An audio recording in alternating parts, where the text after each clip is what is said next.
Hello everyone, welcome to this lecture on engineering physics. So इस lecture में we are going to discuss the problem about particle in one dimensional box.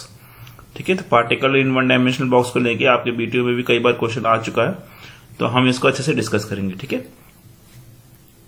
तो आज का topic है मेरा particle in one dimensional box. ठीक है, write down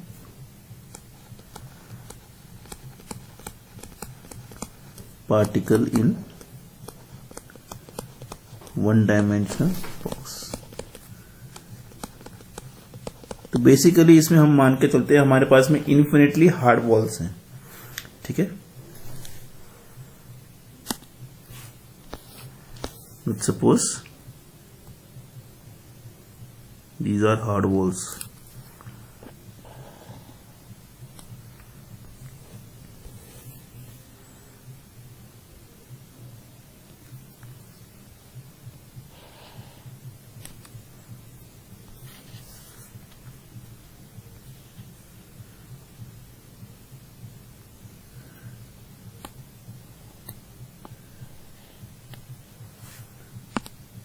ठीक है,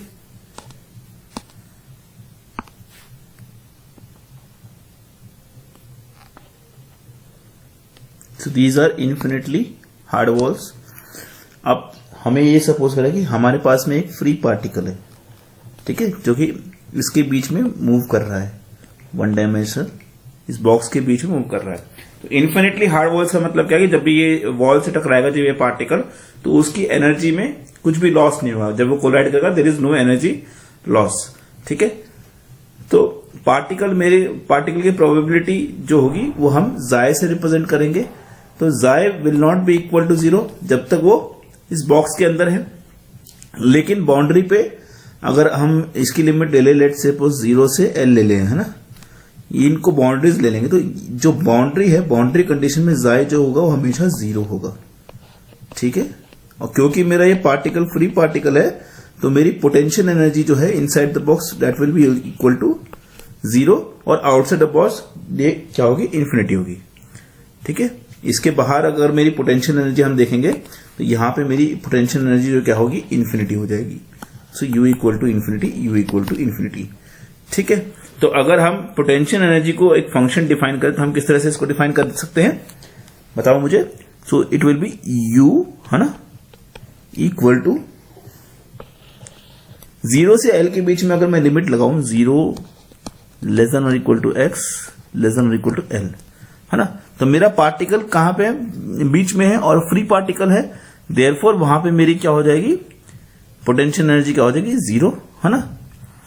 अब अगर मैं ये कहूं if x is less than 0, है ना, x इज लेस देन यानी कि 0 से नीचे अगर मेरा पार्टिकल है, यानी इस बाउंड्री से बाहर है, और x ग्रेटर देन L का केस अगर हम लेंगे तो हमेशा मेरी जो है पोटेंशियल एनर्जी कितनी होगी, that will be equal to infinity, है ना. अब मुझे क्या करना है, मुझे इनके एनर्जी लेवल फाइंड आउट करने हैं. ठीक है, एनर्जी लेवल फाइंड आउट करने हैं. आइगन वैल्यू एक तरह से इस तरह से क्वेश्चन आता है आपका कि आइगन वैल्यू कैसे कैलकुलेट करेंगे. तो बेसिकली हम इसको ना 2 पार्ट में डिवाइड करेंगे. पहले हम आइगन वैल्यू निकालते हैं, अगले लेक्चर्स में हम इसको क्या करेंगे, इसका आइगन फंक्शन और निकालेंगे. ठीक है, तो पहला पार्ट करने के लिए सबसे पहला बेसिक हमें यह देखना है कि what is Schrodinger wave equation. Schrodinger wave equation से आप क्या लिख सकते हो, फ्रॉम टाइम इंडिपेंडेंट फॉर्म में, कि स्क्रॉडिंजर वेव इक्वेशन को याद करो क्या थी, उसको लिखोगे from Schrodinger wave equation,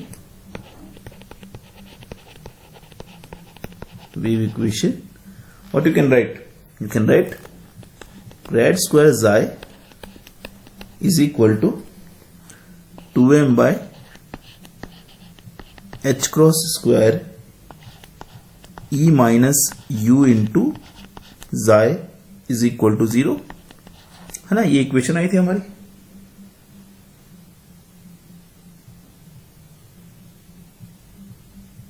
sorry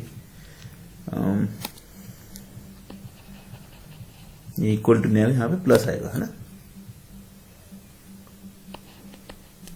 my mistake.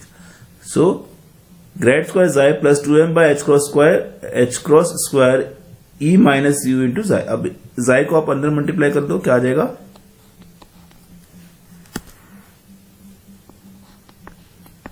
Grade square जाय plus 2m by h cross square e into जाय माइनस u इंटू जाय इक्वल टू 0, है ना। अब ये तो हो गई मेरी 3 डायमेंशन में, क्योंकि यहाँ पे डाउ जाय बाय डाउ एक्स भी होगा, डाउ जाय बाय डाउ वाई भी होगा। अब क्योंकि मैं यहाँ पे क्या ले रहा हूँ, पार्टिकल इन 1 डायमेंशनल बॉक्स ले रहा हूँ, देयरफॉर हम 1 डायमेंशन में हम इस इक्वेशन को कैसे लिख सकते हैं, writing the above equation in 1 dimensional form, in 1 dimensional form above equation can be written as डाउ स्क्वायर जाय बाय डाउ एक्स स्क्वायर, है ना, plus 2m by h cross square e into जाय माइनस u इंटू जाय is equal to 0। ठीक है। अब मुझे मालूम है कि पार्टिकल जब बीच में हो रहा है तो क्या है, फ्री पार्टिकल है। So for free particle what will be the potential energy, हमने क्या बताई थी, for free particle potential energy will be u will be equal to 0. So you can say, if we name this equation as, let's say, equation number 2, तो equation 2 can now be modified as, basically क्या होगा, जो आपका ये u of जाय है ये वाला टर्म 0 हो जाएगा, है ना। तो अब नई इक्वेशन क्या बन जाएगी,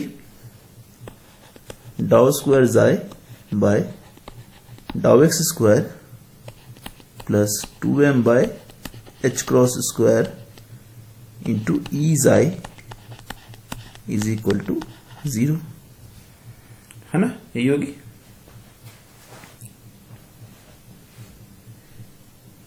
ठीक है। अब आपको क्या करना है, इस इक्वेशन को हम एक वेव की इक्वेशन के साथ में कंपेयर करेंगे। कैसे दिखाते हैं आपको, 2me by h cross square into जाय लिख सकते हैं हम इसको, इक्वल टू 0। अब आपको वेव इक्वेशन पता है कि वेव इक्वेशन कैसे लिख सकते थे हम, डाउ स्क्वायर जाय बाय डाउ एक्स स्क्वायर प्लस के स्क्वायर इंटू जाय इज इक्वल टू 0। ठीक है। तो मुझे बेसिकली अब क्या कहोगे, इक्वेशन नंबर 2, तो इक्वेशन नंबर 3 मान लेते हैं इसको, और इक्वेशन नंबर 4 मान लेते हैं इसको। ठीक है ना। अब मुझे क्या करना है, इक्वेशन 3 और 4 को कंपेयर करना है।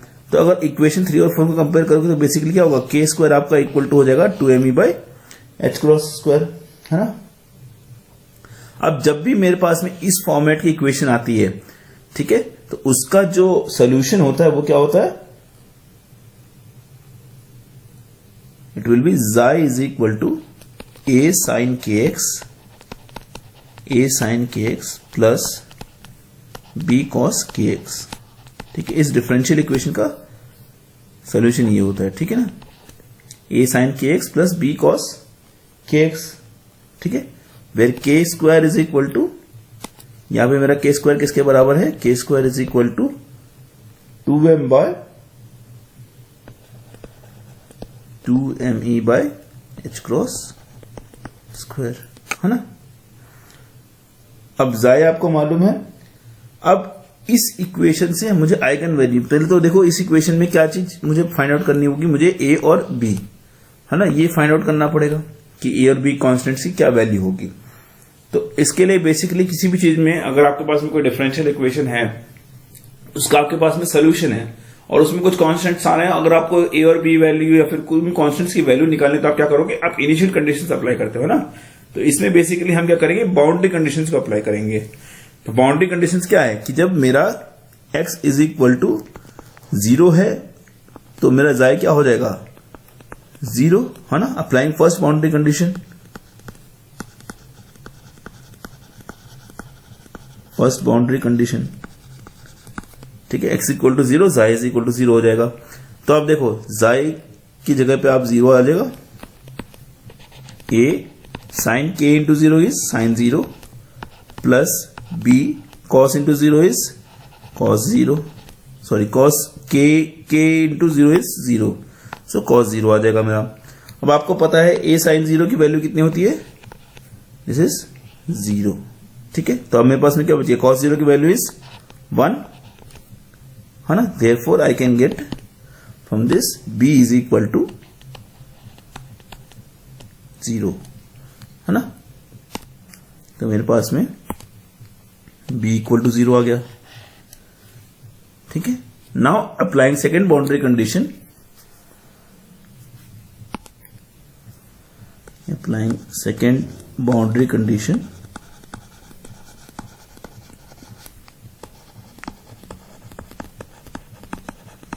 what we'll get is x equal to capital L when xi equal to 0, क्योंकि बाउंड्री पे मेरा xi क्या है, 0 है, ठीक है। तो हम लिख सकते हैं 0 is equal to a sine k into l, है ना। x की जगह पे हमारा आ गया a sine k into l, ठीक है। b ऑलरेडी हमने कैलकुलेट किया कितना है, 0 है, तो यहां पे क्या आ जाएगा +0, ठीक है। देयरफॉर हम इस इक्वेशन से क्या लिख सकते हैं, साइन ऑफ के एल इज इक्वल टू 0, है ना। अब साइन की वैल्यू कब 0 होती है, जब साइन मेरा n पाई होता है, तो I can write this as sine into n pi. तो इससे मुझे क्या मिल जाएगा, k l is equal to n pi, है ना। अब इसको मैं अगर k की वैल्यू यहां से निकालूं तो क्या आ जाएगी, n pi by l। Squaring both sides, what will gate, squaring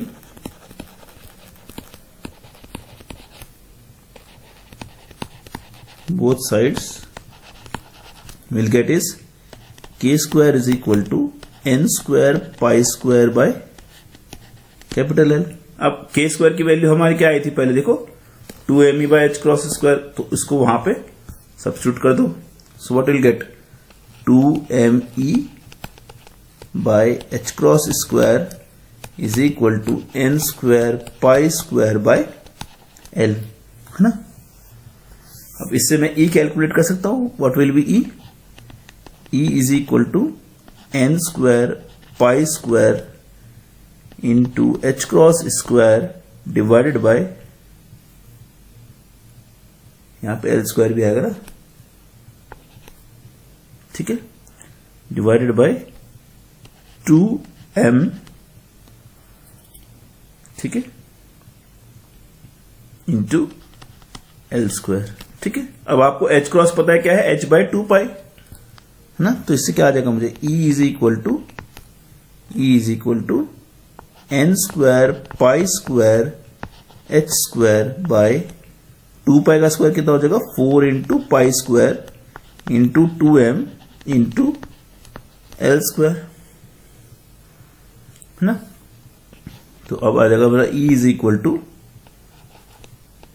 pi square यहां पे कैंसिल हो जाएगा, है ना। तो E is equal to n square h square divided by 4 into 2 8 हो जाएगा, 8ml स्क्वायर, ठीक है। So this is my eigen value, है ना। इसको हम आइगन वैल्यू कह सकते हैं,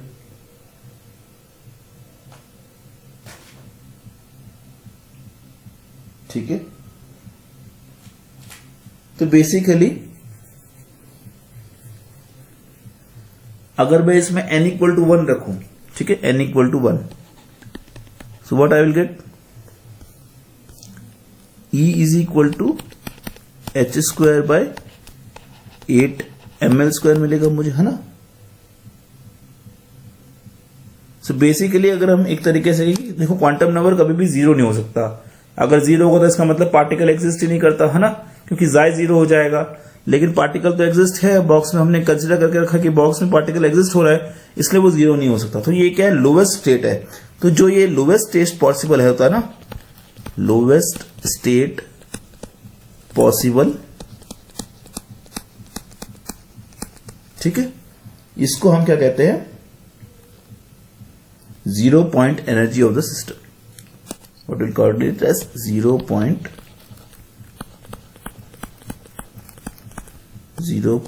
एनर्जी ऑफ द सिस्टम, ठीक है।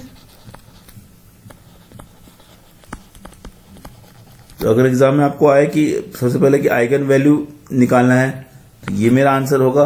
और अगर बोला है कि zero point energy of the system निकालना है, तो n इक्वल टू 1 सब्स्टिट्यूट करोगे और एक तरह से लिख दोगे कि lowest state possible zero point energy of the system is this, ठीक है। अब n इक्वल टू 2 पुट करोगे तो क्या होगा, n इक्वल टू 2, तो आपके पास में E क्या आ जाएगा।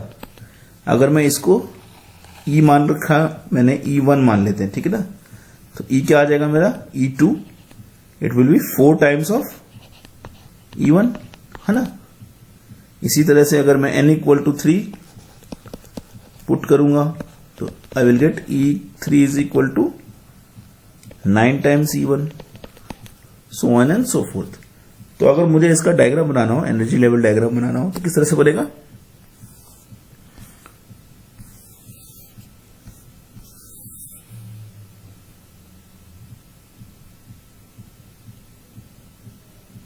ठीक है।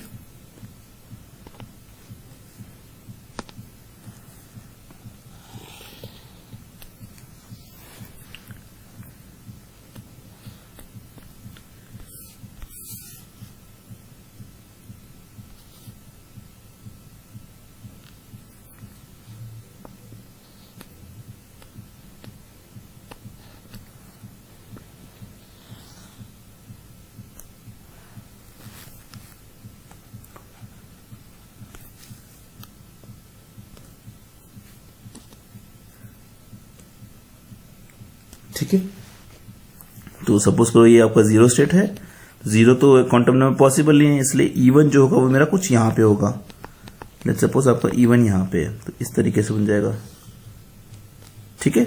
अब अगला कहां पे होगा मेरा 4 टाइम, तो मान के चलो यहाँ पे 1 2 3 4, है ना। अगला लेवल यहां पे हो जाएगा, इस तरीके से अगला 9 होगा, 5 6 7 8 9, अगला लेवल यहां पे आ जाएगा। तो इस तरीके से हम लेवल डिफाइन कर सकते हैं, ठीक है ना। E1 4 E1, ठीक है, और इस तरह से 9 E1, ठीक है। सो दिस इज, ये हर जगह मेरा E2 and this is E3। तो इस तरह का मेरे को गैप दिखाई देगा, ठीक है ना। एक और पॉइंट हम देख सकते हैं, ध्यान से देखो, E1 मेरा क्या है, नॉर्मल हो गया, E2 मेरा क्या हो जाएगा 4 इंटू E1, है ना। तो इन दोनों एनर्जी लेवल्स के बीच में अगर मुझे डिफरेंस निकालना तो कितना आएगा, 3 इंटू E1, है ना। और अगर सपोज आपका E2 दिया है मुझे 4 E1 और E3 दिया है 9 E1, तो इन दोनों के बीच का एनर्जी डिफरेंस कितना हो गया, 9 माइनस 4 5 E1, ठीक है। तो अगर हम ध्यान से देखें तो पहला energy level let's suppose n E1 हो गया, ठीक है। तो दूसरा एनर्जी लेवल में क्या आ जाएगा, n+1, है ना, n+1 का स्क्वायर इंटू E1, ठीक है। तो अब मुझे डिफरेंस निकालना, तो मैं किस तरह से निकालूंगा, n+1 the whole square E1, ठीक है, माइनस n इंटू E1, है ना।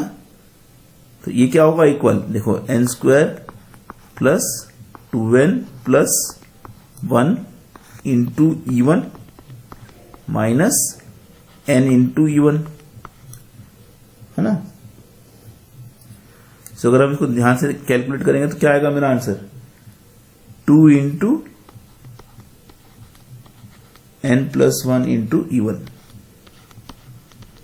ठीक है। अब जस्ट कंपेयर करके देखो, अगर आपका n+1 स्क्वायर E1 है, ठीक है, माइनस n(E1) है, ठीक है। This will be always equal to 2n+1 into E1। So let's suppose हम n=1 की बात करते हैं, तो n=1 हो गया, यहां पे क्या आ जाएगा 1 इंटू E1, यहां पे क्या आ जाएगा 1+1 2 का स्क्वायर इज 4, तो 4E1, तो ये क्या आ जाएगा 2 into 1 2 + 1 3, so you are getting 3E1, ठीक है। स्टार्टिंग में हमने यही किया था, 3E1 आया था हमारा, है ना।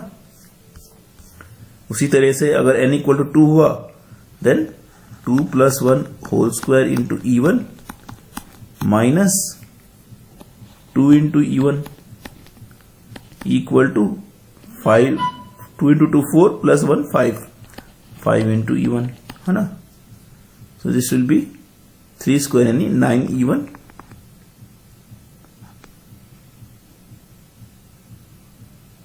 सो यहां पे n स्क्वायर होगा ना,